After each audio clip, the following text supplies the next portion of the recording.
Hello everyone, and welcome back to American Great Military Channel.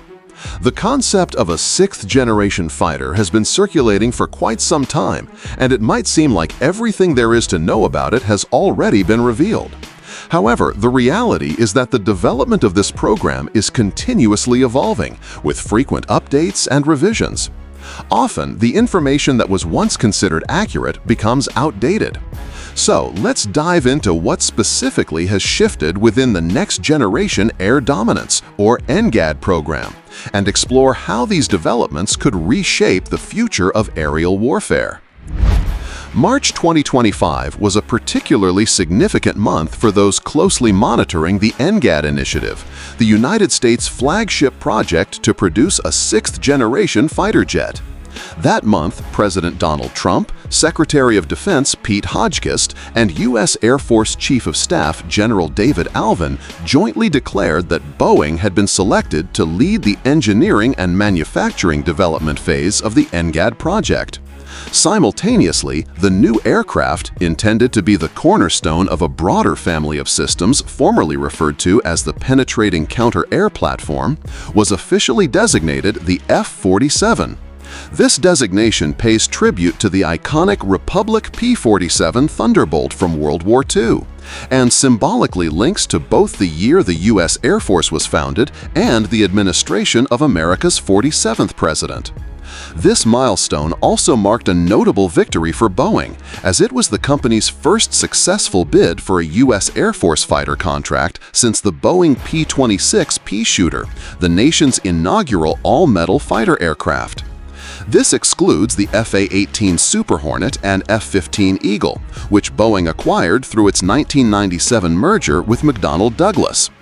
The F-47 is intended to succeed the Lockheed Martin F-22 Raptor, which has served as the Air Force's premier air superiority platform for over 20 years. This change comes amid escalating threats from adversaries, most notably China, which is rapidly developing stealth aircraft and hypersonic long-range missile systems. These advanced weapons are capable of targeting American fighters before they even leave the ground, and their sophisticated defenses can prevent hostile aircraft from penetrating contested airspace to complete missions. In the realm of air dominance, this poses a major challenge. Initially, the NGAD fighter was envisioned as a standalone replacement for the F-22, a highly advanced jet capable of handling all tasks independently. However, program leaders eventually reassessed this vision. They determined that some functions traditionally built into every fighter could now be delegated across multiple platforms. For example, if the primary goal is to place a human operator in control of a swarm of collaborative combat aircraft drones, then the manned fighter does not necessarily need to carry its own radar or sensor suite. Instead, critical systems like radar, infrared search and track, electronic support measures, and electronic warfare tools could be distributed among modular drones and other nearby air assets. In fact, one of the key elements of the future NGAD system, alongside CCA drones, will be the cutting-edge Northrop Grumman B-21 Raider stealth bomber. According to various U.S. Air Force sources, some operational functions of NGAD may even be transferred to space-based systems or satellite constellations that maintain real-time data links with aircraft. The initial procurement of CCA drones is expected to number between 100 and 150 units, priced at $20.5 to $27.5 million each. Eventually, this fleet could grow to over 1,000 units.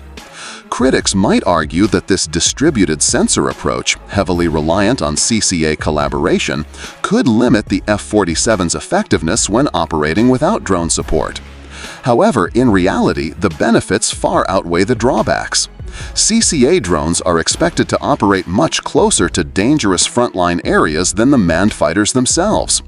These drones will continuously exchange data, enabling cooperative sensing techniques and significantly improving target triangulation and sensor accuracy.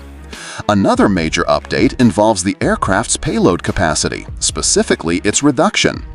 The NGAD fighter has often been characterized as a large interceptor with extended range, optimized for operations in the Pacific theater, where Allied tanker aircraft may be forced to operate well beyond the reach of traditional fighters, particularly in the early stages of a potential conflict.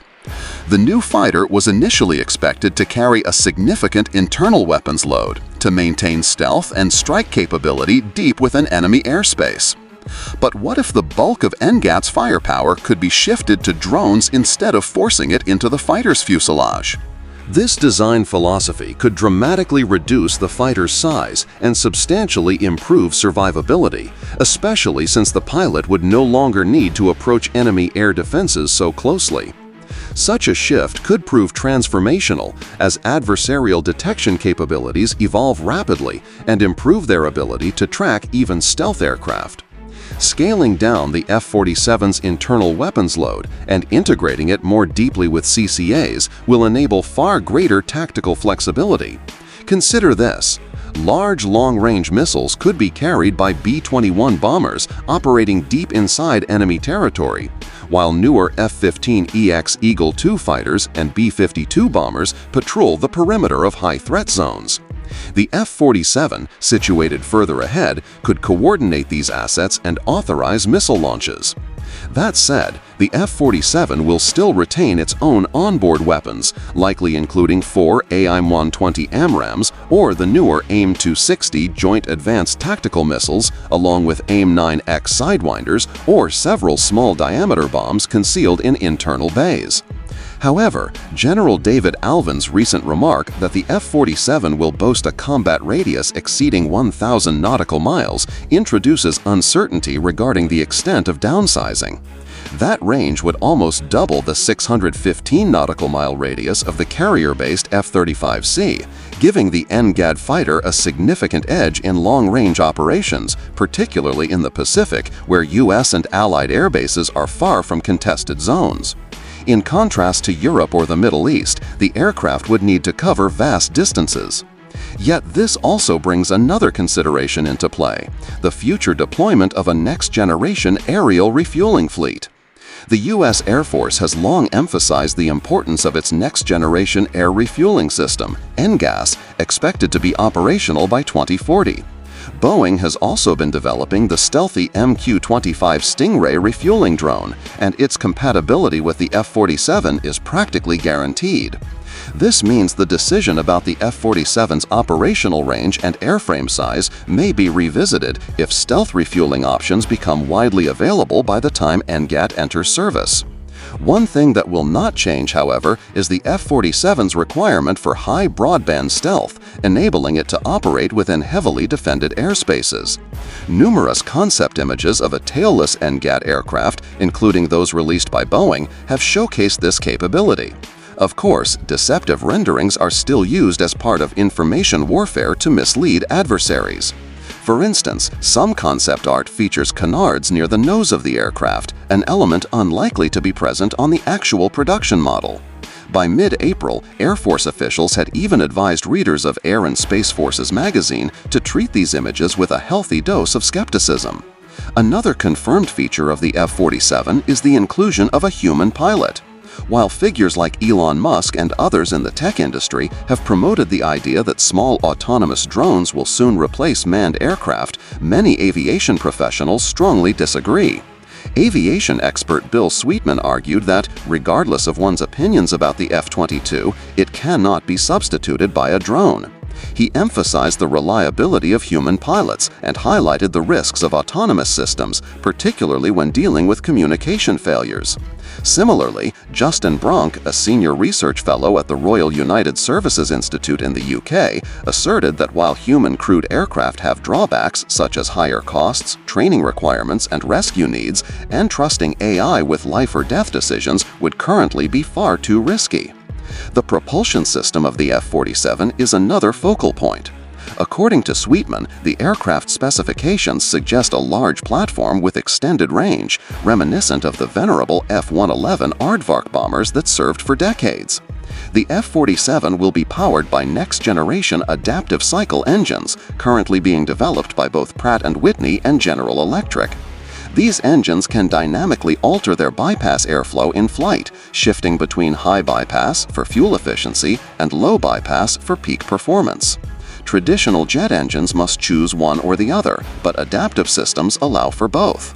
This means the F-47 could cruise in a fuel-saving mode and then transition to high-thrust settings to achieve speeds exceeding Mach 2 when necessary. Additionally, the enhanced electrical output of these engines opens the door to onboard directed energy weapons. The Air Force is already testing airborne combat lasers, and there is a strong chance that such systems will be operational by the 2030s. Now it's your turn. If there are any NGAD program updates we haven't covered, feel free to share your thoughts in the comments. If you enjoyed this video, don't forget to like, subscribe, and hit the notification bell for more in-depth content just like this. Thanks for tuning in, and see you in the next video.